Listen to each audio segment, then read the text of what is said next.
জিএসটির দুটো স্ল্যাব করায় প্রধানমন্ত্রী নরেন্দ্র মোদী এবং কেন্দ্রীয় অর্থমন্ত্রী সীতারামনকে ধন্যবাদ জানিয়েছেন রাজ্যের মুখ্যমন্ত্রী ডক্টর মানিক সাহা। মুখ্যমন্ত্রী এই বিষয়ে তার প্রতিক্রিয়ায় বলেন, এটা খুবই আনন্দের বিষয়। গত 15ই আগস্ট লালকেল্লাতে প্রধানমন্ত্রী এই ইঙ্গিত দিয়েছিলেন তার ভাষণে।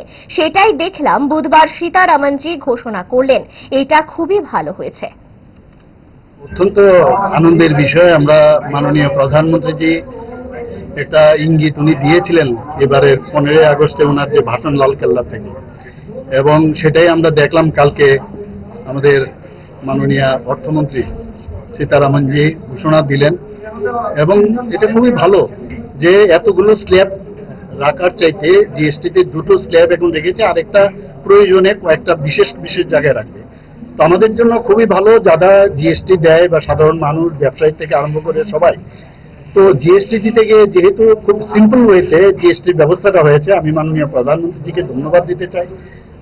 মাননীয় আমাদের অর্থমন্ত্রী যে সীতারামনজিকেও ধন্যবাদ দিতে চাই, যে মানে যেভাবে রিফর্ম করছে, একের পর এক রিফর্ম, আমাদের is of business, is of doing, is of thinking, is of everything.